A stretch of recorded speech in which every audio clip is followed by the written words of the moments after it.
Friends, welcome to my channel Mivansh and Savi world. आज मी जेवणात बनवणार आहे वालच्या शेंगा, भरीत, डाळ भात व तिळाची चटणी व चपाती. हे सर्व जेवण बनवायला पाऊण तास लागतो फक्त. खूप झटकीपट होतं. एका शेगडीवर मी भात घातला आहे व दुसऱ्या शेगडीवर मी डाळ शिजायला टाकली आहे. मिक्स डाळीचं वरण बनवलं आहे. तूर डाळ व मूग डाळ. डाळ कुकरला लावून दिली आहे आणि पीठ मळायला घेतलं आहे लगेच. डाळ शिजत टाकताना मी टोमॅटो, हळद, थोडंसं मीठ आणि तेल टाकलं आहे. खूप छान डाळ शिजते. पीठ मळून झाल्यावर मी वांग्याचं भरीत तेल लावून गॅसवर भाजून घेते आहे. शेगडीवरचा भात झाला आहे. डाळ पण शिजली आहे. आता फोडणी घ्यायची आहे डाळीला. फोडणीसाठी तेल, जिरे, मोहरी, हिंग, हळद, लसूण, हिरव्या मिरच्या, कोथिंबीर, चवीनुसार मीठ.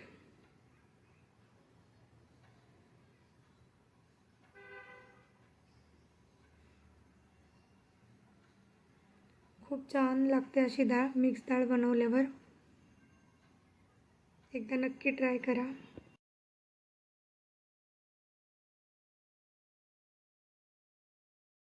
डाळ चांगली उकळल्यानंतर गॅस बंद करायचा आणि लगेच भरीताचं वांगं भाजलेलं आहे ते साफ करून घ्यायचं. भरतासाठी मी कांदा, लसूण, टोमॅटो, हिरव्या मिरच्या वापरते. जिरे मोहरीची फोडणी देते. नंतर जिरे, मोहरी, कांदा, हिरव्या मिरच्या, टोमॅटो चांगलं परतून घ्यायचं आहे. हिंग टाकायचं आहे, हळद टाकायची, चवीनुसार मीठ टाकायचं आहे. हे चांगलं फ्राय करून घेतल्यानंतर साफ केलेलं भरताचं वांगं आपण त्याच्यात टाकून आणि वरतून कोथिंबीर टाकायची. मस्त. एकदा असं भरीत ट्राय करा. खूप छान लागतं.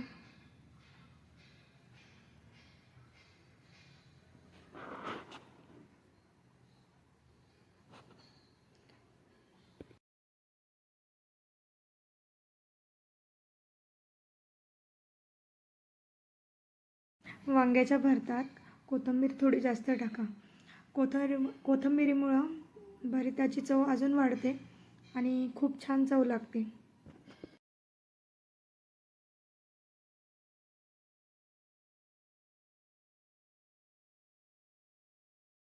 दुसऱ्या गॅसवर लगेच आपण कढई ठेवून वालाच्या शेंगा बनवणार आहे.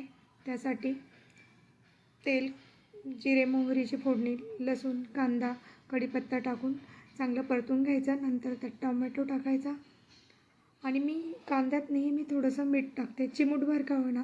कांदा पटकन लाल होतो म्हणून. नंतर लाल तिखट, हळद हे सगळं चांगलं मिक्स करून घ्यायचं आणि शेंगा टाकायच्या धुवून आणि थोडंसं पाणी टाकायचं आणि झाकण ठेवून चांगलं शिजायला ठेवायचं. शिजून झालं, थोडंसं शिजतं आहे, पाणी कमी होतं आहे. नाहीतर शेंगदाणे भाजून त्याचा कूट थोडासा टाकायचा त्याच्यात. अशा पद्धतीने वालाच्या शेंगा करा सुक्या. खूप छान होतात. तुम्हालाही आवडतील. नक्की बनवा.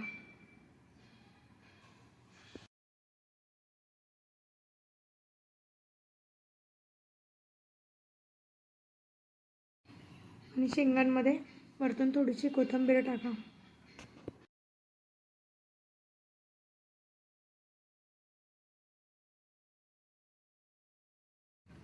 दुसऱ्या गॅसवर लगेच आपण चपात्या करायला घेऊ.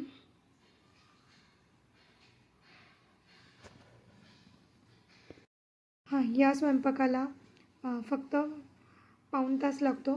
पटकन होणार आहे आणि मी तिळाची चटणी बनवूनच ठेवलेली आहे.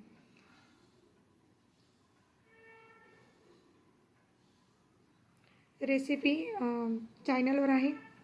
तुम्हाला बघायची असेल तर आपल्या चॅनलला जाऊन बघा. तुम्हाला जर माझ्या रेसिपी आवडत असतील तर लाईक करा, कमेंट करा.